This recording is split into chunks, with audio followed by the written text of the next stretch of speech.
Welcome to Comics Bazaar, the channel of comics commentary and arcana. This video features Fantastic Four number 5, cover dated March 1997. This is Heroes Reborn Fantastic Four. The cover image is by Jim Lee and inked by Scott Williams. Obviously, we have Doctor Doom there, hand outstretched towards us, and it seems like the idea is in a mirror behind him, a cracked mirror, we see the Fantastic Four. And in order to fit everyone into this cover, the title logo has been reduced in size. And we've got the Black Panther there squeezed into the corner box as well. So let's open this one up to the splash page. So we're back in New York City in the Baxter building. We've got a nice image there of the Fantastic Four and the Thing. And the title of this particular story is Old Acquaintance, and the creative team down here: Jim Lee, plot and pencils, Brandon Choi, script, Scott Williams and JD. JD is John Dickinson, with Alex Garner and Tom McWeeny on inks. So what that means is that the main inkers are Scott Williams and John Dickinson, and Alex Garner and Tom Weeny must be doing background inks, assisting the main inkers. And that is an indication of time pressure to get these pages done and off to the printers. Joe Chiodo and Martin Jimenez on colors, with Wildstorm FX on computer colors. We can see that FX being used here on the Thing's rocky skin. And then Richard Starkings and Comic Craft for the digital lettering. So in the previous issue, there was a stranger who turned up at the Baxter building, and this is who Johnny and Ben are facing off against. Let's turn the page. Here is the guy in question. So this is kind of mirroring the arrival of a bearded Namor, Amnesiac, in the regular Marvel universe. But in this Heroes Reborn universe, we've already had Namor turn up in the title in issue number 2. So who on earth is this if it's not Namor? It's Wyatt Wingfoot. So Ben Grimm recognizes him, the psycho who murdered Dr. Herbert back at Vandermeer. So that was in issue number 1. But we've seen Wyatt Wingfoot in the previous issue, issue number 4, and he is clean shaven there. So how can there be Wyatt Wingfoot in New York and in, as it turns out now, Latveria? He was formerly in Wakanda and now took the Fantastic Four prisoner. Well, not all of them. Reed Richards, Mr. Fantastic and Sue Storm, as well as T'Challa, the Black Panther, took them prisoner to Latveria and the clutches of Doctor Doom. So Wyatt Wingfoot there says, I don't know what you're talking about, or how you even know my name, but you must listen to me. I'm an agent of S.H.I.E.L.D., and it is imperative that I speak with Reed Richards. So Ben there says, you think we're going to fall for that one again? Take a good look at me, Buster. You're the clown responsible for turning me into a walking, talking pile of rocks. And again, that all goes back to issue number 1. So Wyatt insists, you got to believe me, the fate of the world may be at stake. And Johnny here, this is kind of cool, uses his flame power to burn off Wyatt Wingfoot's beard. And so he's convinced, yeah, it is him. But this just doesn't make sense. Why would he risk coming here after everything that's happened? Asked Johnny. Ben says, I don't know and I don't care. All I know is that it's time for some payback. And Wyatt says, listen to me, the man you're after is an imposter. Okay. A doppelganger whose mission it was to sabotage Project Excelsior. So the two lads there are incredulous. Interesting, the sequence here where Jim Lee includes at the bottom of the second page an establishing shot for the Baxter building in New York City. And then we continue with a close-up on Wyatt, and so he tells his story to the Thing and the Human Torch. About 4 weeks ago, I was sent by S.H.I.E.L.D. into Eastern Europe to discover who had been hacking into the Storm Foundation databanks and stealing classified information regarding Project Excelsior. Unfortunately, I was betrayed by some of my own people there and captured, only managing to escape just 3 days ago. I've been on the run since then, trying to make my way here to warn all of you. So Johnny tells him, well, you're a bit late because Reed and Sue have gone to Wakanda. That shocks Wyatt. That's why he's holding his forward there. They're walking into a trap, he says. During my captivity, I overheard my double mentioning the need to obtain some artifact out of the Wakandan jungle. Well, that was convenient, eh? So Thing here says, is that so? Well, there's one way of finding out what's going on. I'll just give Susie and Reed a buzz in the Fantastic car. And but their comm line is down, so he calls Wakanda, and the service operator there says, I'm sorry, Mr. Grimm, but your friends have not yet arrived. So that's a lie. I can relay a message to them, he says. Nah, says the Thing, that's all right, but I appreciate it. Johnny Storm and I just might come down for a little visit ourselves to make sure. And Wyatt here is saying, no, don't you understand? It's now up to the three of us to save them. We can only hope that we're not too late. And he's continuing to say, turn the page, that your friends aren't already in the clutches of Victor Von Doom. But of course they are. And we can see their reflection here, Sue and Reed, in the goblet that Dr. Doom is supping from. None of this is worth reading. Doom says here it's a great upshot on his face. So Reed Richards, after all these years, we finally meet again. So obviously Jim Lee like replaying the Jack Kirby and Stan Lee story about Reed and Dr. Doom having been college peers in New York, in New York State University. So we're going to see his reconfiguration, tweaking of that subsequent to these pages. But that's a great shot there, great upshot. Very interesting hatching on the surface, the metallic surface of the goblet there. Intriguing. It's as if it's kind of indicating tooling marks on the goblet in terms of the way that it was made. Yeah, intriguing. And also we see there the kind of what would I call it, like burned flesh of Doom's face, because that was always a question in the original Stan Lee and Jack Kirby run, whether Victor Von Doom actually had a mutilated face from the accident, the lab accident, or whether he only had minor damage to his face and it was just vanity that made him wear the faceplate over his face. Well, we're going to get an answer in this particular issue from Jim Lee in terms of where he falls in relation to that little debate. So we've got a big image here. Interesting use of perspective in this one, where the horizon line, they're all standing on the horizon line, and it's 1 point perspective somewhere over here. But it's a trick that Jim Lee uses every now and then, and it's a good one to kind of have in your little tool bag if you're an artist too, because you can show the relative heights of characters, and also you can have whoever's in the foreground obviously in a larger size. It's an effective use of perspective, and it's pretty simple to do because, as I said, it's just 1 point perspective. So no background here. You can see Jim Lee in this issue using a few tricks in terms of dropping out backgrounds when a space has been established, obviously helping him get the pages done quicker. And there does seem to have been a little rush to the printers on this one with all the inkers involved. So Reed says here to Von Doom, in terms of what his goal is, my only goal is to find answers to questions, Victor. Your little Machiavellian games fail to interest me. And the Black Panther says to Von Doom, you are aware that kidnapping us is a flagrant violation of international law, Doom? And Doom replies, in character, there is no law in Latveria but my own. So he is a absolute monarch of the kingdom of Latveria. Reed, do you know this man? Asks Sue. No, darling, I don't know this despot. I only knew a young man back in graduate school named Victor Von Doom. So now we're going to get this backstory regarding Doom and the origin of why he's wearing armor and that faceplate. So here we go.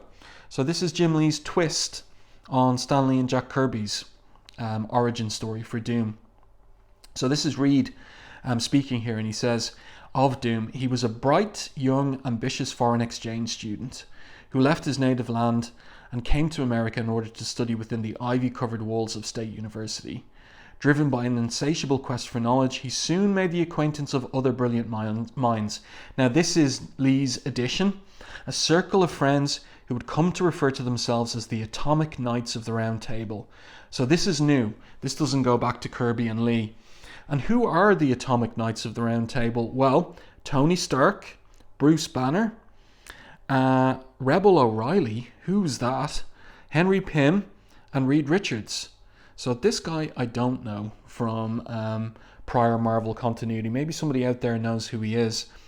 We've got this nice side profile on Doom here now. He's going to chime in and say, unfortunately for all their vast intellectual prowess, this collection of brilliant dilettantes lacked true vision, the driving ambition necessary to change the world. So we infer that that's Doom's estimation of himself, that he's got true vision and driving ambition. So let's see here. Reed continues with the backstory. You can see there's a lot of words here, a lot of dialogue. Reed asks, to what end, Victor? To merely satisfy one man's lust for power? That was never what the circle was about. So now we're back in the past. Interesting choice to have the past scenes in black and white. And here's Tony Stark saying to Rebel O'Reilly, look, Reb, all I'm saying is why not try to make a little profit off this new exosuit? And Reed saying, I think the challenge of perfecting it should be incentive enough. Just think of the lives it could save. And over here in the corner is Doom. Are you all blind? He asks. We're in possession of technology that could change the world. And Tony says, and how would you go about doing that, Victor? By selling it to the military, striking some sort of shady deal so that you can go back and use the technology to conquer Latveria? So Doom basically throws a fit because he's got such a fragile ego. How dare you speak to me in such a manner? What I do for the good of my homeland. And then the scene shifts to later on when Doom is going to try out the exosuit. And he asks Reed to join him. Join me, Richards. You're the only one with whom I feel an intellectual kinship. Together the world can be ours. But Reed refuses. He says, I'm sorry, Victor, but that's not what I want. The technology belongs to everyone, not to the whims of one man. I'm getting the others. It's time we dismantled all of this once and for all. And here's an interesting character moment for Victor Von Doom. As you wish, Richards, he says. I had hoped that you were my, and then pause, friend, that at least you would understand me. And he's got his shoulders hunched there. But now I see that as always, Victor Von Doom is alone. So that's the most interesting character moment for Von Doom in the whole of this issue. Intriguing, because we don't get that in Kirby and Lee's version of Doom's origin story.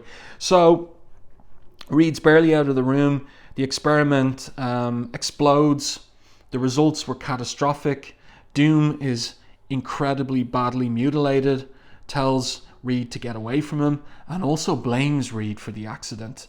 Again, that's typical Doom. Can never own up to any mistake of his, always projecting onto other people. Look at what you've done, he says. Victor should have died in that explosion, but he didn't, Reed says. Perhaps it was hatred that kept him alive. In the end, he was expelled from state and then left the country soon after, too ashamed to either admit his failure or face the rest of us. I heard rumours that he'd gone to Tibet, seeking relief for the incredible pain plaguing his body, or perhaps even to find final peace. This is intriguing. And of course, in the regular Marvel Universe, Doctor Doom is also interested in the occult and has some sorcerer-type powers that he has gotten from his mother. A poignant tale, Richards, he says. But believe me, I found so much more. Needless to say, that was the end of the young man you once knew as Victor. Now there is only Doctor Doom. So Reed tells him, get to the point, spare me your righteous indignation. While you're loath to admit it, we're one and the same. Two men driven by an unquenchable thirst for knowledge, but knowledge needs a purpose, and that purpose, a driving force. So power, and now I have it. Behold, the key to unlimited power. So we have got Kirby Crackle there. And what was the thing that fell to Earth first to in Wakanda, in the jungle in Wakanda, and has been brought by Wyatt Wingfoot to Latveria? What is it in this contraption, in this machine? Turn the page and we'll see. Can you guess who or what it might be. It's the Silver Surfer. So Reed exclaims, "Good Lord, that's the humanoid we saw emerging from the stellar anomaly." That's all the way back in issue number 1. You're trying to siphon its very life force. But whatever the operation is, it's not working here. It's a pretty good one-page image by Lee. And so T'Challa's kind of impressed at how incredible the whole scene is. And Reed says, "Victor, this is insane, even by your standards." So Dr. Doom responds, "Cease the melodrama, Richards. I'm the rare man who exploits those opportunities that fate presents to him." So he asks Wingfoot for a status report. Wingfoot says things aren't working out, and Doom turns to the chief scientist here in this laboratory suit. Scientist starts making excuses, says his next attempt is going to work. Doom says, "There will be no next time. You know the penalty for failure. Did you truly think it had escaped my notice that you had spent your time not in service to my needs, but rather tampering with your suit's self-destruct mechanism?" he asks. "Such idiocy cannot go unpunished." So it appears he kills him there. How much longer will this take, Wingfoot? This is an interesting little interaction. "Well, now that you've just killed our lead scientist," says Wyatt, "I'd say we have at least a 24-hour delay." Of course, Doom isn't happy to hear that. "That's unacceptable," he says. "By then, your former associates at S.H.I.E.L.D.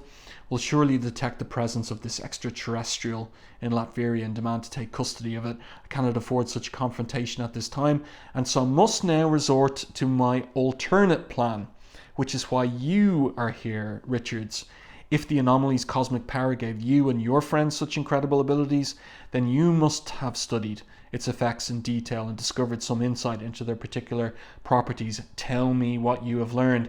So Reed says no dice, and then Doom basically tries to blackmail Reed into giving over the knowledge by threatening Sue's life.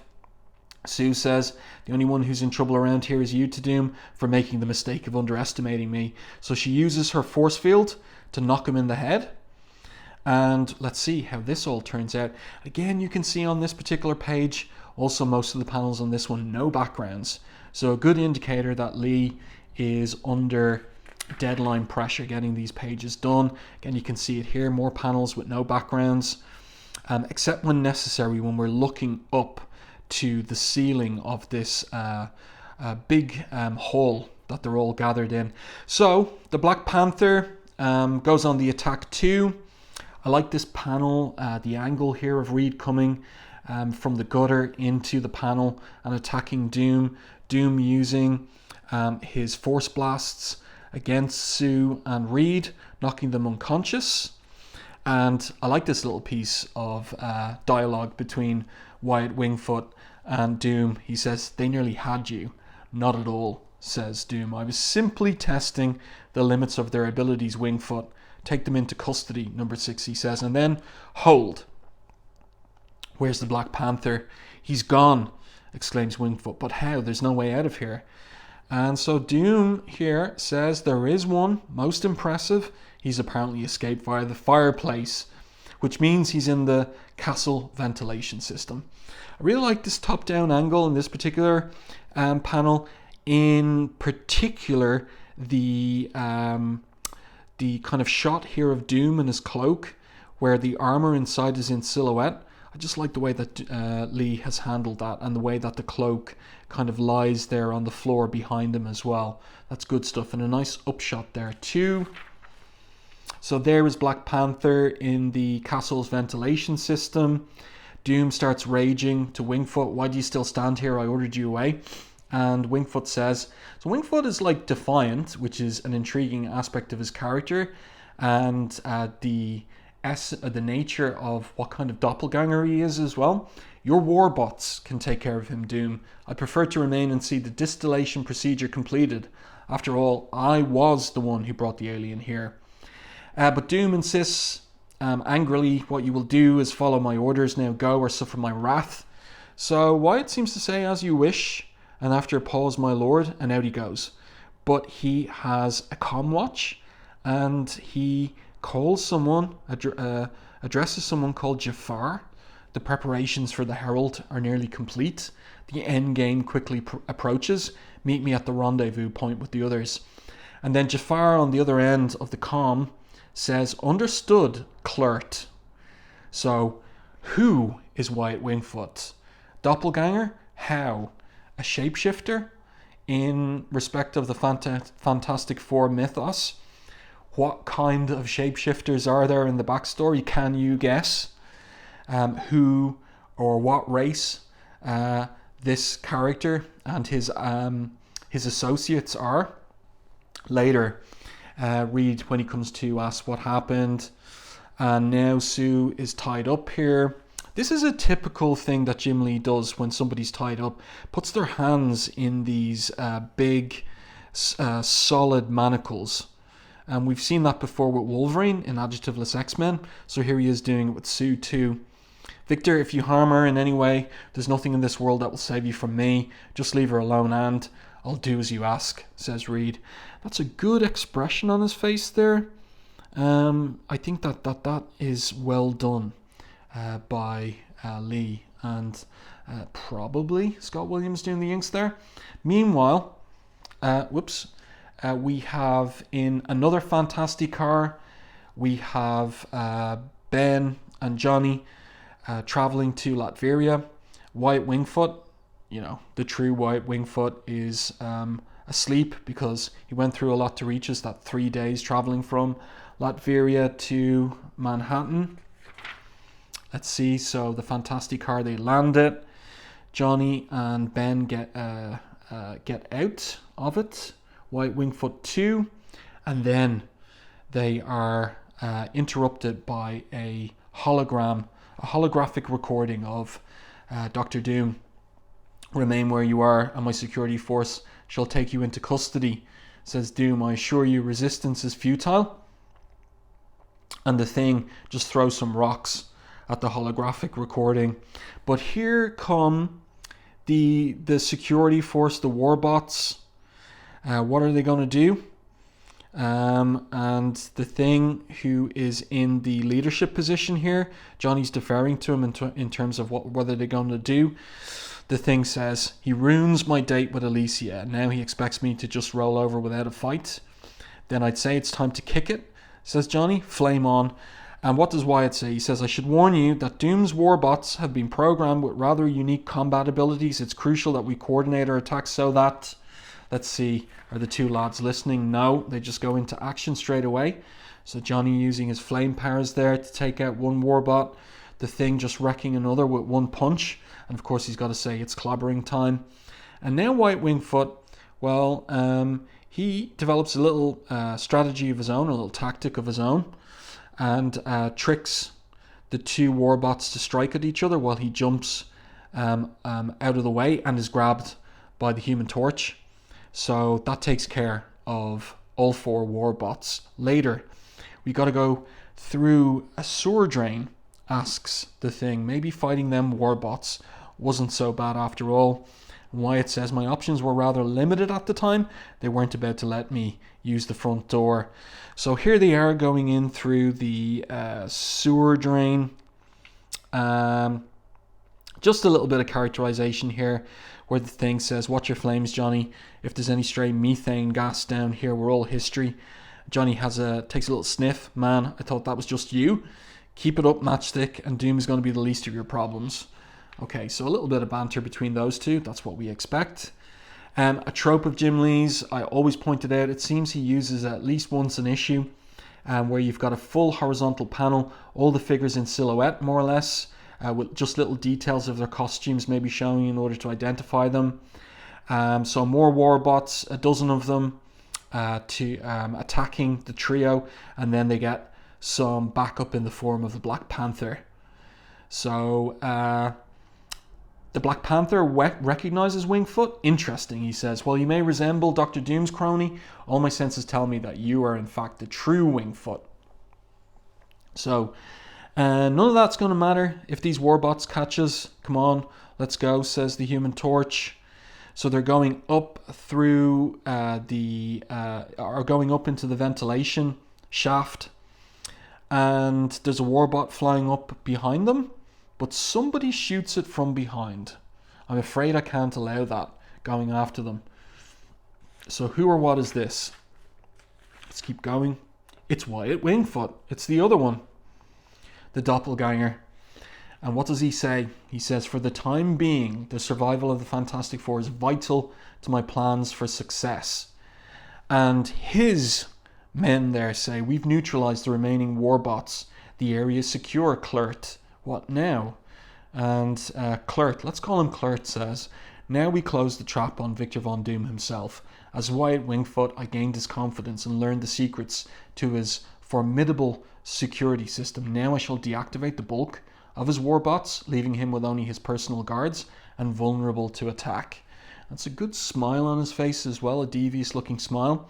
Elsewhere, Reed Richards is working on the machine around the Silver Surfer, and he says, once you take hold of these handles, the circuit will be closed and the energy transference will begin. The complete discharge should require about 5 minutes. So Doom says to him, once again, we stand together at the threshold of a great moment, Richards. Only this time, you shall go first. So Richards is about to pull the lever, he says, as you wish, and then Doom grabs his hand to stop him. That's far enough. Consider it a test of faith in your work. Your sense of morality and fair play will be your undoing, Richards. But then there's a noise in the background as the thing smashes through the wall of the laboratory. And Johnny boasts the final curtain falling on your show, Doom. And the thing boasts, we're here to put the kibosh on you and your little alien autopsy. So, of course, Doom sends the warbots after them. This is kind of like the inspiration for the cover, where his hand is outstretched towards the thing and Johnny. So there they are. We have a little bit of fighting there. The Black Panther's in on it too. Meanwhile, Reed uses the fact that Doom is distracted to pull Sue out of that kind of like those imprisoning manacles. She says she's okay. Now go help the others while I look after our extraterrestrial visitor. Look, see here, no backgrounds pretty much except for this one panel. And Doom is angered. Wingfoot, you dare to betray me. You're responsible for all of this. He's pointing at the wrong Wingfoot. Wrong guy, Doom, he says, but you know what? I wish I had done it. I like that line. That's pretty funny. So Doom is about to blast Wingfoot away when the thing heroically takes the blast in the chest. And meanwhile, Klurt, let's call him Klurt, thinks that everything is proceeding as he planned. While Doom is distracted by the others, I must make my move, he says. Hear me, Doom. What might have become your greatest triumph is now your most humiliating defeat. So Doom is taken by surprise. Two of you know the energy transference stop. Too late. So Klurt has his hands on both levers. Let's see what happens. We're down to the last couple of pages. So the energy transference occurs, and Klurt says, consider yourself fortunate, Doom. Your human form would not have been able to withstand the infusion of such raw primal power. Reed says, "It's of course. Didn't you listen to the imposter's words, Victor? He said that no human could absorb that much cosmic energy and survive." So that is, the guy can't be human. So he begins transforming here. This is a funny little bit where the thing exclaims, "What the ding dong?" And the true Wyatt says, "Uh-oh, I guess I should have told you guys."